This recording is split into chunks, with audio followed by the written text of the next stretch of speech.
Hello, Rome Mithril here once again, only not really. I'm just Logan doing a good impression of Rome Mithril. Back to seriousness, it's time for the bonus video of the Castlevania Bloodlines playthrough. In this part, I will be showing off the bosses I missed due to the playthrough being on easy mode, as well as the expert mode ending, and my final thoughts on the project. But before we get to all that, I have something to say. Happy birthday, Dad! Now, without further ado, let's get this bonus part on the tracks. If that even is a real phrase. So now let's talk about the bosses that were skipped in the initial playthrough, since I was on easy mode. First off, I now know why Victor faced the creature even though he was playing on easy mode. It wasn't because he was playing as John, but because he was playing the version of the game called Castlevania The New Generation. I think that's the Western version? Though I could be wrong. Anyways, that version censors out all the blood and Eric getting impaled by a spear upon death and that sort of thing.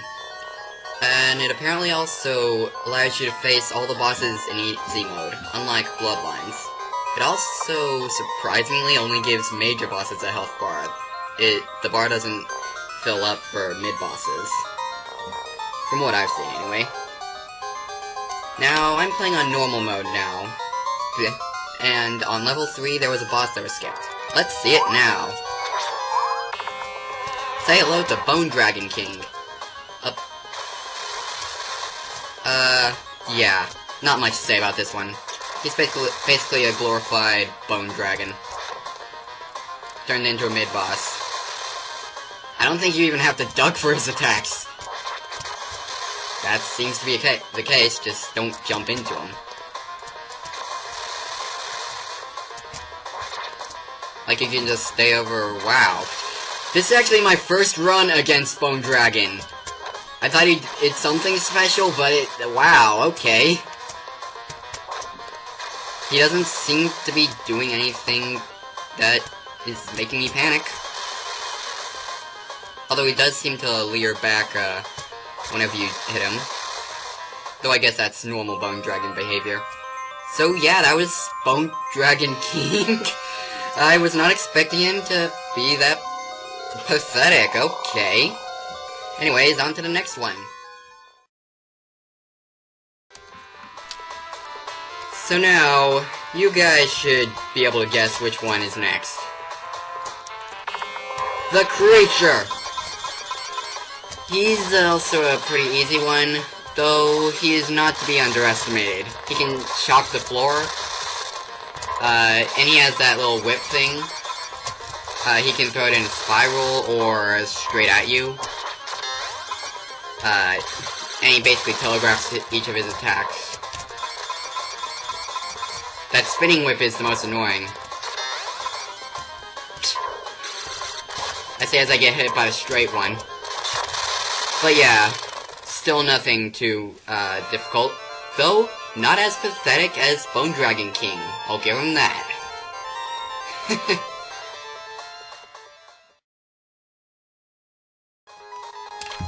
The last boss that was skipped in easy mode is, as you can guess, Elizabeth Bartley. Now actually, I'm playing on expert mode this time, so I don't have to go through the stage again, to get the expert mode ending for showing. Of course, first we have to deal with Medusa, and she's easy as ever. Nothing changed at all from expert mode. Maybe she is a bit faster and has more health, I don't know, but really nothing worth mentioning.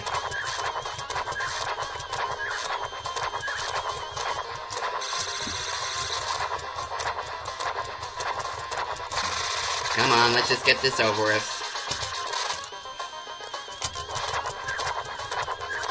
Just a few more hits. Medusa, you were harder than this in Portrait of Ruin. Come on!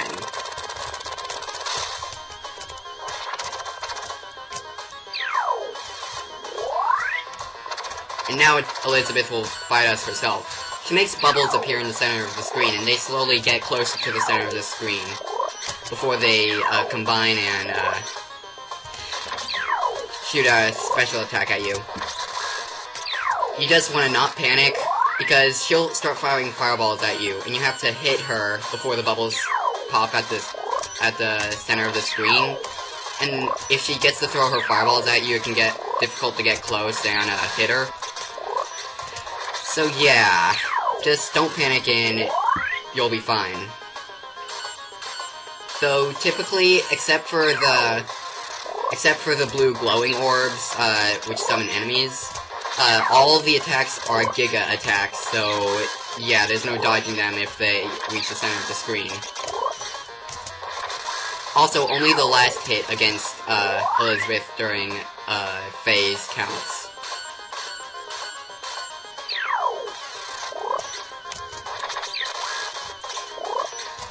Just don't panic and don't let her fire off more than one fireball at you.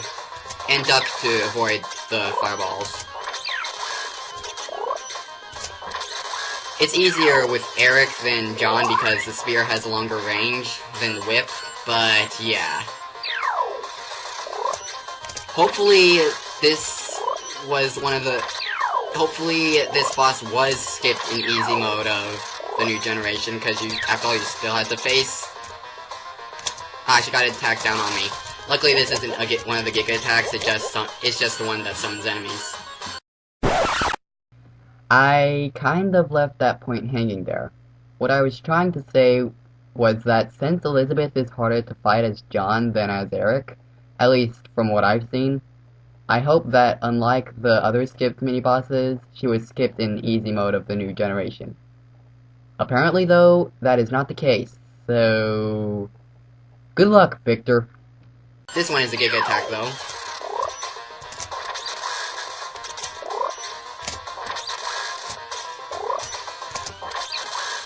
And sometimes, she doesn't always alternate between left and right. Sometimes she'll, go, like, right, and then, go to the right side again to trip you up. So just don't panic, or she'll, mess you up like that, and chances are the Giga attack will be released.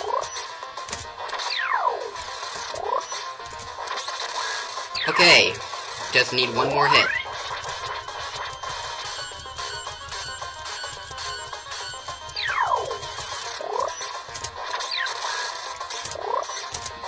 Come on.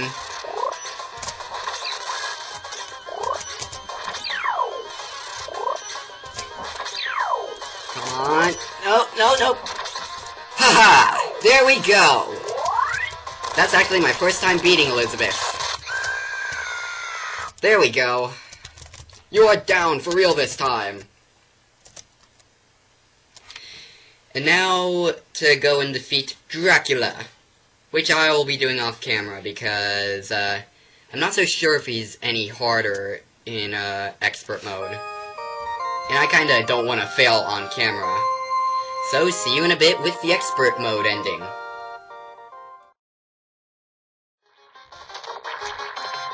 Apparently Dracula is the exact same as he is in expert mode. I mean easy mode. Absolutely ridiculous. He even seemed a bit easier than last time I fought him. Though it's obviously not the case. It's just, I don't know, wishful thinking. Experience. That sort of thing. Now, once again, twirling crystal... Ah, no twirling crystal grab this time. Oh well. Enjoy the expert mode ending.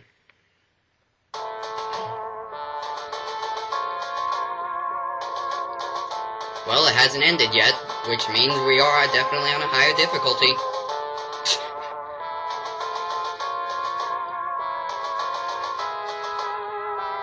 And this is new. Thus, Eric has fulfilled his destiny as a vampire hunter. Now he must venture forth into greater unknowns, leaving his spear behind.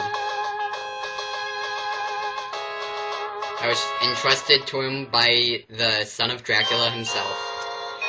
So yeah, that was Eric's full ending, and it's kinda cool. Not much to say about it, though. John's ending, on the other hand, it's a bit more dark. It's, basically, since John uses the full power of the Belmont's whip, but he is not a Belmont, it cost him his life after he defeat Dracula. Yeah. So anyways, we get the same old credits. And, yeah. There's a new message at the end of the credits, so I'm just gonna let them show. So I'm just gonna let it show, And, yeah, I still don't know what to say during credits, but, yeah, I'll cover my final thoughts in the final thoughts segment of this video at the end. Do not worry. It's our favorite gear monster, Gear Man!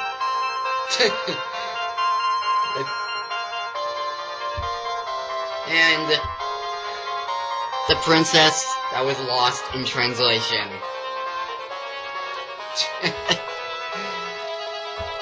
Atsushi Fujio Osamu Kasai.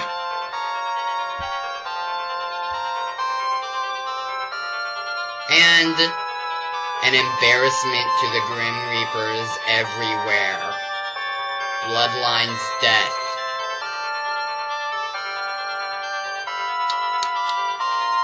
You really let yourself go on the AI there, Death. And still, Elizabeth doesn't even get any, recognition except for showing her sprite in the credits. Only her pet Medusa.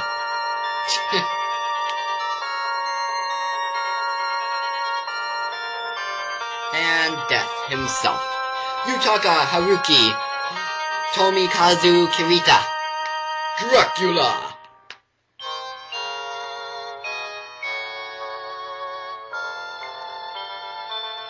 Copyright 1994 Konami. All rights reserved. Congratulations! You are master of the vampire killer. Why, thank you. So, with that, enjoy my final thoughts. Or don't, well, that was an odd way to word that. Enjoy my final thoughts. Anyways, yeah, here are my final thoughts on the game. And so, we finally reached the end of Castlevania Bloodlines. It's a really fun game. I'm glad Victor suggested I do this. It's really helped to start up my channel again. Not only did this project help to reboot my channel, but it also helped Victor start up his. So, it's kind of a double accomplishment that way. The game is much easier as Eric than as John, so I kinda had an easier time overall than Victor. But his skill with Castlevania games is, by far, much greater than mine, so it evens out in the end. Also, I feel I am doing better tackling one project at a time, and organizing when I record and when I upload. So, Rome's recording style is working out for me nicely. If you are watching this, Rome, then let me say, you are awesome. Anyways, I'm a huge fan of Castlevania games now, so you can expect I'll play some of the other games as well. Like Symphony of the Night, Dawn of Sorrow, and even Portrait of Ruin. Which reminds me, my dad set it up so now I can record games to my real DS. Yes, I thanked him and hugged him many times after he did that. So you can expect real soon that I'll play some DS games for my channel. My next project, however, is going to be perfect runs of the game Kirby's Dream Land for the Game Boy. Since I've been away long enough as it is, I will not be taking a break before starting this next project. It will also be a short project, but I have to start somewhere with the Perfect Run series, don't I? After that, I think I'll play Sonic Unleashed, one of my very first games that I hold close to my heart to this very day. So yeah, I think I'm getting the hang of this commentary thing. I've covered my thoughts on the game, my thoughts on the project as a whole, some current events involving my channel, and some of my future plans. I think I've done well with my first final thoughts. So, with all that, thank you for watching. I hope you've enjoyed the series, and look forward to perfect runs of Kirby's Dream Land coming soon. Until then, bye ya!